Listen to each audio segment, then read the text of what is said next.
This is Christian Book Blurb, brought to you by author and songwriter Matt McChlery. Get a behind-the-scenes glimpse into the lives of some of your favourite Christian authors, hear about their books and faith. Also, why not check out my website, mattmcclery.com. Well, hello and welcome to another edition of the Christian Book Blurb podcast. This is the podcast that aims to encourage you in your discipleship as we meet some amazing Christian authors and learn about their books, their lives, and their faith on this twice-monthly podcast. I'm your host, Matt McChlery. Hi there. Thank you so much for joining me again for this episode. And today we are going to be talking about the topic of, or rather, trying to answer the question, can faith and doubt coexist? And today I'm speaking with the author, Kat Wordsworth. So let's welcome her to the show. Hi, Kat. Hi, Matt. Thank you for having me. Thank you for joining me today. It's so great to have you with us. Now, this topic about doubt and faith, we don't often hear doubt being openly talked about very much in church circles. Well, I know I certainly don't. If you are a listener and you do, well, drop me a line and let me know. But I don't really hear conversations around doubt being discussed or acknowledged even in church circles. Why do you think this is? Yeah, it's a really tricky one, isn't it? We can only ever speak from our own experience, and like you, it's not really been something that I've heard of being discussed openly, but I know other people who it is the opposite for them. But I think what I've picked up in my journey is that there just seems to be this massive stigma around it, kind of fueled by this fear and suspicion of what it is and what it means. And it turns into a bit of a vicious circle, I think. If you don't hear it talked about, then you don't talk about it. And that impacts kind of everyone. For people that are experiencing doubt, they don't know who to turn to talk about it because they've never heard it spoken about. But for people who haven't experienced it, it kind of feels like this kind of gap in wisdom, because if no one's talking about it, then we're not learning from each other about it, regardless of if you've experienced it or not. So it's just this kind of hole of knowledge that we're not really admitting to.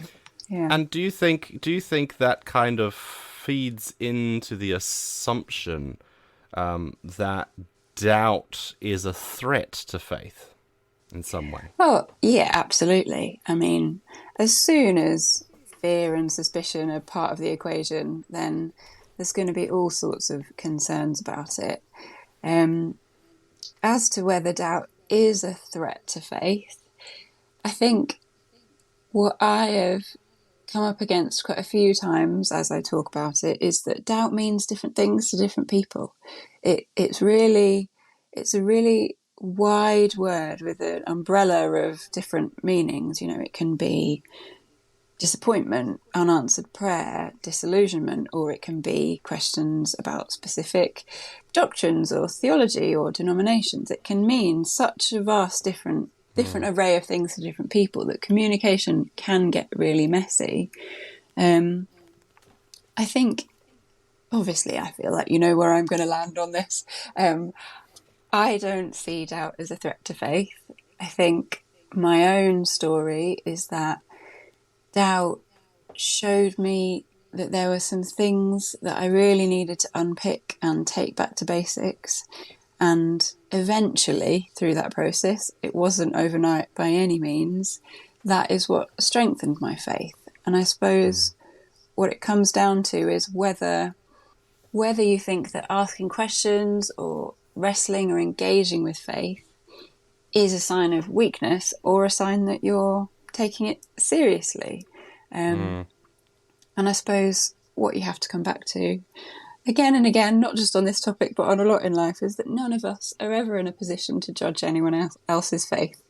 So I think that's kind of the bottom line you have to start from. So you talked about doubt having different meanings or definitions for different people. So what is this definition or meaning of doubt for you?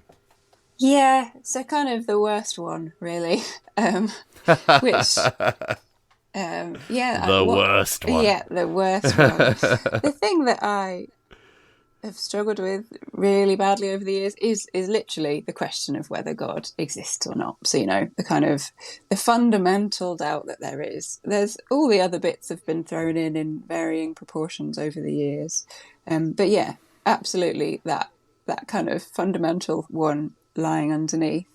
And 10 years ago, I would have never dreamed of admitting that in a public forum, but I think it's so much more common than we think. So that's why, really is. Yeah, that's why I'm happy to talk about it now, is because I needed to know then that was a normal thing to experience.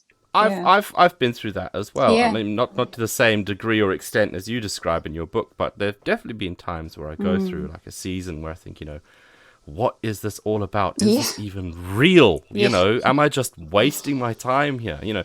And for me, I guess dealing with that question and really thinking about it has in the end helped me to understand more about why I believe or sort out in my own mind, is it real? Is God real or not? And do I believe this or don't I? And why do I believe this? And why don't I believe other things?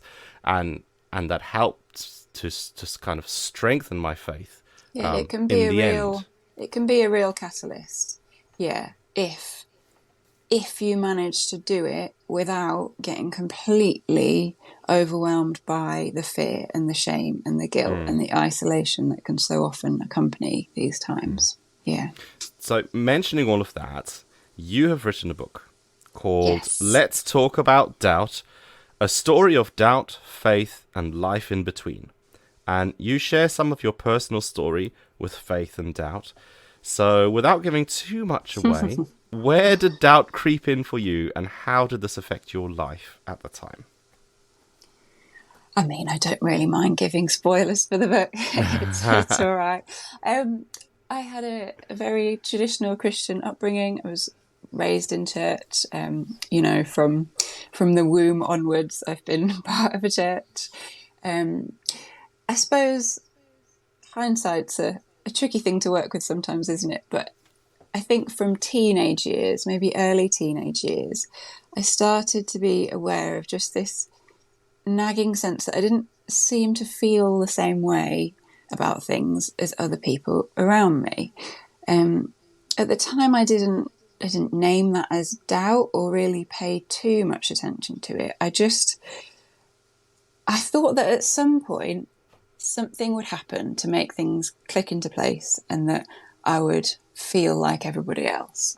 If I tried hard enough, if I prayed hard enough, if I read the Bible enough, if I went to enough Christian festivals, all of the things that you can do.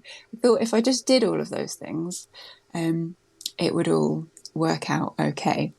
And that culminated in working for a church after I'd finished university.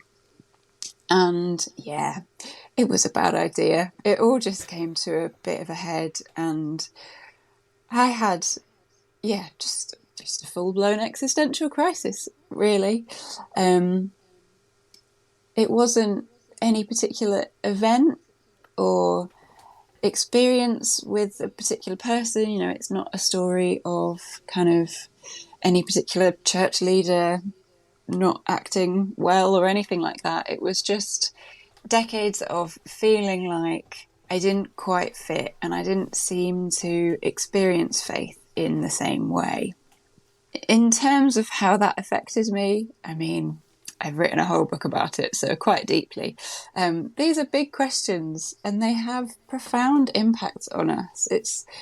Questions of faith are nothing less than how we see ourselves, the meaning of life, the meaning of the world, what's going to happen to us, the nature of love, everything. It's all wrapped up within that.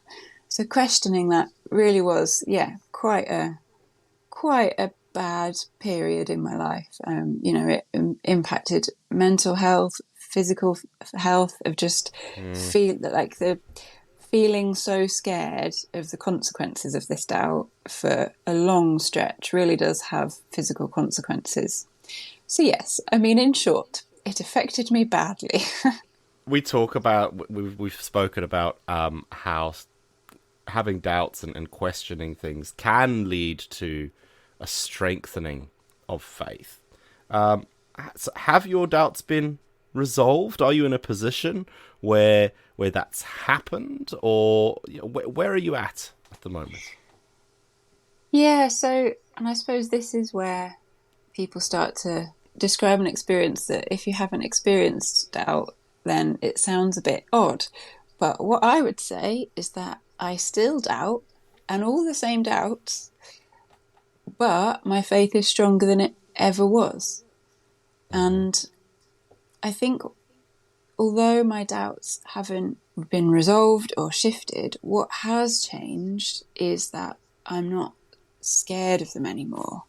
I think the significant thing for me was that I used to kind of have this idea of God in my head that he was just watching me, waiting to pounce anytime my faith fell below anything other than absolute certainty, and living in absolute fear of the consequences of that, to just having a much more compassionate lens, thinking that probably and hopefully what I have to believe is that God honours my integrity, honours my willingness to keep on trying day after day, decision after decision, in the way I live and the way I think and the way I write, trying to actually do it.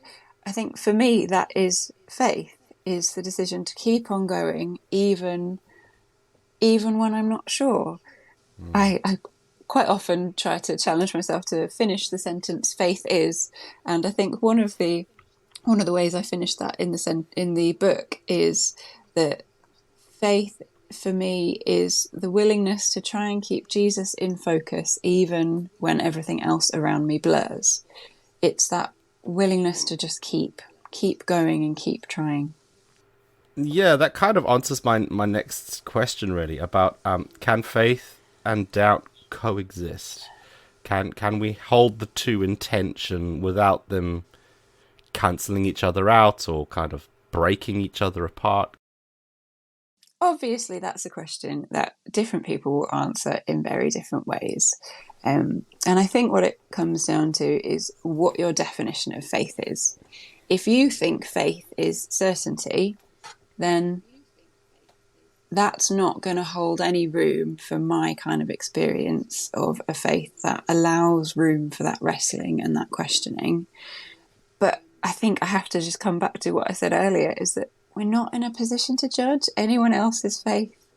My faith is not certain, but it is still genuine faith. I have friends who do feel certain, and theirs is genuine faith.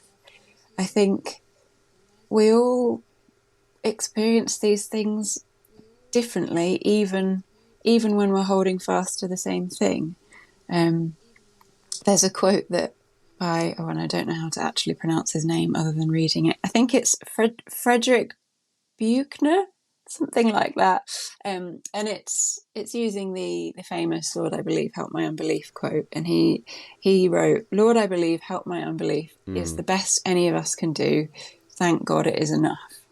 That might be a paraphrase, but you get the meaning. Like, I have to hope that God sees my desire for it to be true, my desire for faith, for engaging with him and encountering him, and I have to hope that that's enough. What's your advice from being on the other side of the, is it the fence or the room, or I don't know, the other side of the situation, as the person experiencing doubt? What are some things that people should avoid saying to those in that situation? I suppose the first set of things would be the "have you tried?" So, have you tried praying? Have you tried reading the Bible? Have you tried doing this? I'd say 99% of the time, of course the person has tried that. If they're at the stage where they're talking to you about it and asking for help, then of course they're going to have tried praying.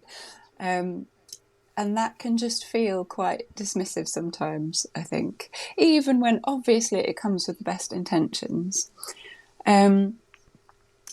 there's another kind of category of just try and control your facial expressions, even if you are horrified by what the person is saying. Possibly don't let that show on your face. Um, and if that is your response and you don't know what to say and you are scared by what the person is saying, that's fine. That's not your fault. But just signpost the person on. Don't just say anything for the sake of saying anything. Don't come out with platitudes or cliches or anything like that. If you You don't know, just don't admit you know, don't know. just, yeah, try and Yeah. help them find somebody that can help rather than Yeah. making it worse and running the risk that you might be the last person they ever open up to because they're just as terrified of getting the same response again and again and again. Yeah. Great. So, on the flip side of that, then, how can we respond appropriately? What are some of the Yeah. good things to say to someone in that position? I think the number one thing that I always wanted to hear whenever I told anyone about it, which wasn't often, was that's really normal. Doubt is really common. You are not a failure. It doesn't mean you've done anything wrong. It doesn't mean you are abandoned or ostracized. You are still included. You are still welcome. That kind of realm of things, to just let the person know that they're just not an abject failure for experiencing doubt. Some of the responses I've had over the years, I mean, I can laugh about them now, but yeah, they were just so damaging. So damaging. And sometimes I do wonder how I have ended up getting to this place of acceptance with it, because yeah, it wasn't likely based on some of the things that people have said over the years. I think just respond with love. That's the headline. Yeah. Really good advice. Yeah. And in your book, you mentioned something quite interesting. You use like an image that recurs throughout the book as you go through. You mentioned things called small threads of faith. Can you explain it to us? What does that mean? Yeah, so it was kind of born out of this metaphor that it felt like everything had unraveled. It felt like my faith, I think I say this in the book, was one of those knots that looks really secure, and then you just give one tug on it and the whole thing unwraps. And it really, that was the word I kept coming back to in those early years, just feeling like everything had fallen apart. And it just felt too big and too overwhelming to try and tackle that all in one go.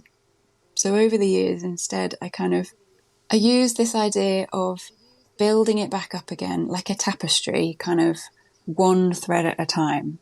So those were the small threads of faith. When I kind of came across something that really helped push me forward, or made some sort of decision, or read a book that really helped, or had some sort of experience where I felt something of God in any kind of way, I'd kind of claim it and be like, well, that's a small thread of faith. I'm going to add that onto kind of my tapestry, and that's there. Even if I built up, I don't know, 20, and then in the future 5 of them snapped, the others are still there. It's a sustainable and resilient way to do it. It's kind of just building it up gradually and reweaving it all back together, but not in a way that the whole thing can just collapse again, if that makes sense. Well, that's one good piece of advice for those in that same position as you who are experiencing doubt and trying to navigate doubt and faith. Is there anything else, any other tips you might give to someone in that position? I'd say the absolute number one thing, by far the thing that helped me the most, was finding other people to talk to who had experienced similar things themselves. So that was really difficult for me at the time, and I actually found those voices in books to start with.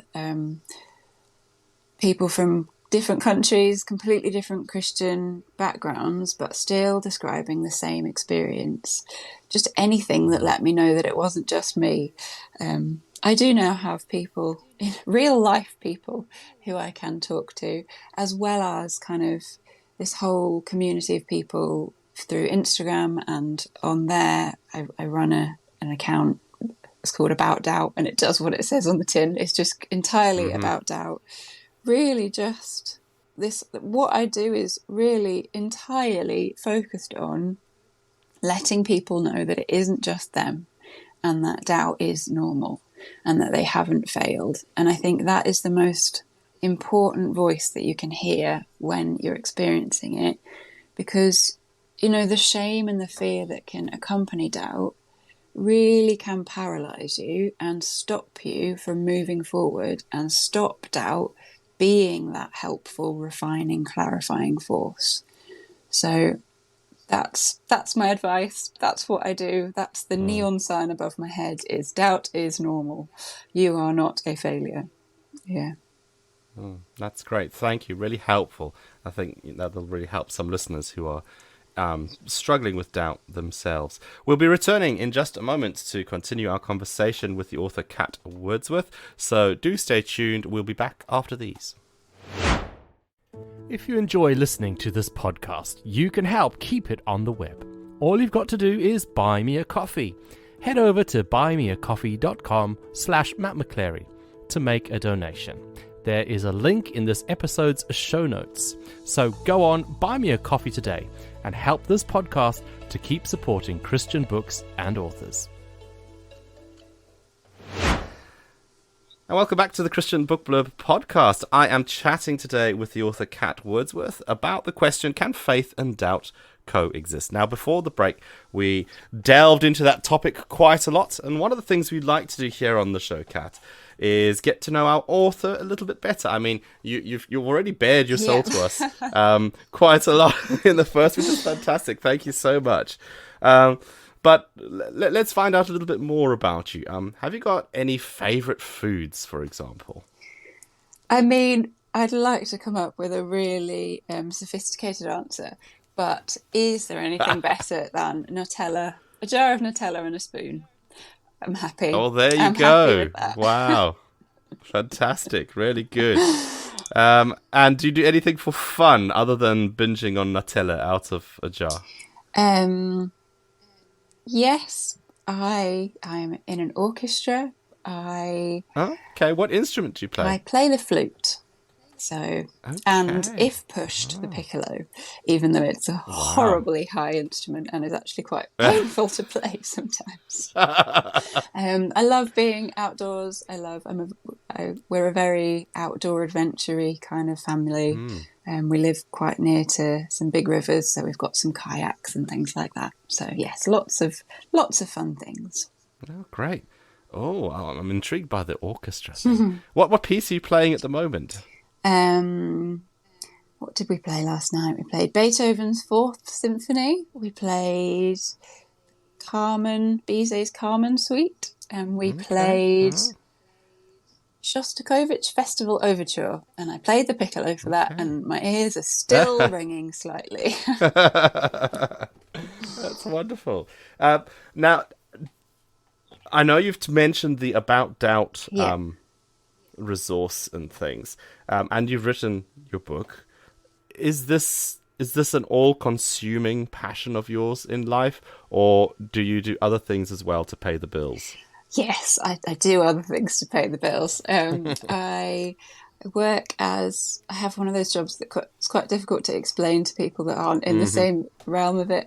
I am a second-tier welfare rights advisor. So I provide benefits advice for benefits advisors who get stuck, basically. So so yes, quite busy at the minute with kind of cost of living crisis and all of that. So yes. Okay, all right. So does that leave you much time to do writing and other things?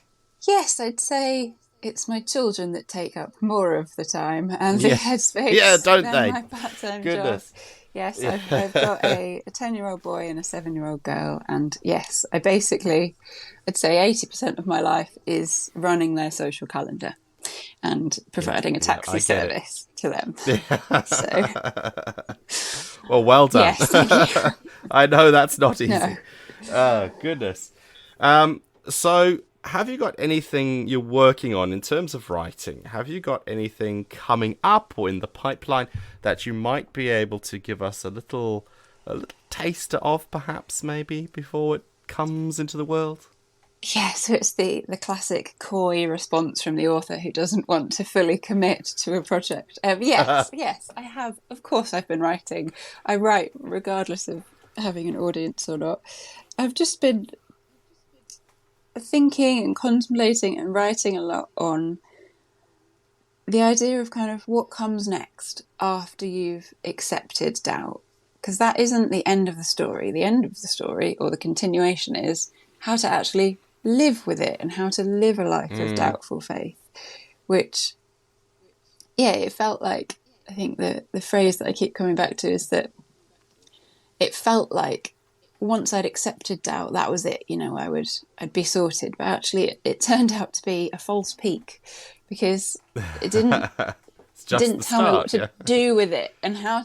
It's just the start, and how to engage and how to be in church and be a member of these communities when I'm coming to it from seemingly such a different place. So yes, whether or not I put my head above the parapet again with publishing again, with trying to get it published, is yes, I haven't quite made that decision yet.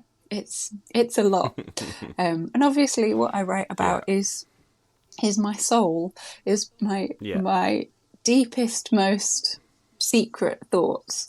So yes, putting it out there does have a cost, but it's probably watch this space. We'll see what happens. Yeah. Well, tell you what, maybe someone listening to this podcast, why don't, if you've read Kat's book, fantastic. If you haven't, why don't you get a copy of it? It's called Let's Talk About Doubt. So why don't you get a copy of it? And if you like it, why don't you give Kat an email or something, and just encourage her. If it's touched you or helped you, that might spur her on to take the plunge with the publisher, because it's a scary thing doing that. I know, I've done it myself a few times. And yeah, you might help, who knows, get another book out there. Speaking of emailing you, Kat, or contacting you in some way, how can people find out about you or buy your books or pop you a message online? Have you got a website, or where can people buy books from, etc.? So it's the same phrase everyone says. The book you can get anywhere, really.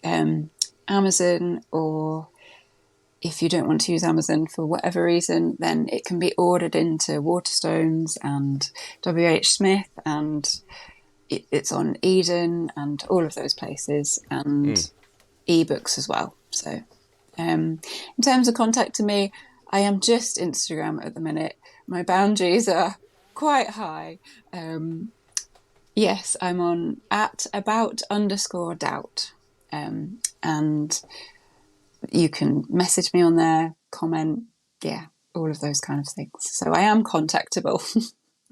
Yeah, what we'll do for those listening is we'll provide a little link to Kat's Instagram page in the show notes of this episode. So if you want to get in touch or just follow her on Instagram or whatever, you can do that. So we will put a little link there as well. So go and follow her on Instagram if you are there as well. That will be fantastic.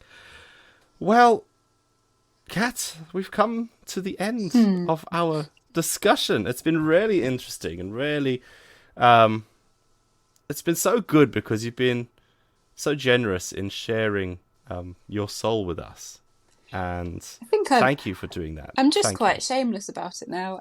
I'm willing to be honest if it helps. If it helps someone else, then I don't mind anymore. So I hope it speaks to people. Thank you. That's fantastic. And thank you as well for listening to this episode. Don't forget, Christian Book Blurb comes out twice a month on the 1st and the 15th. So we'll be back really soon, and we'll be talking with another fantastic Christian author about their books, their faith, and their life. So do join us again really soon. Thanks for listening. Goodbye. Thanks for listening to Christian Book Blurb. with your host, Matt McChlery. Do give it a like, give it a share, and let your friends know all about it. We do hope to see you again soon on another Christian Book Blurb.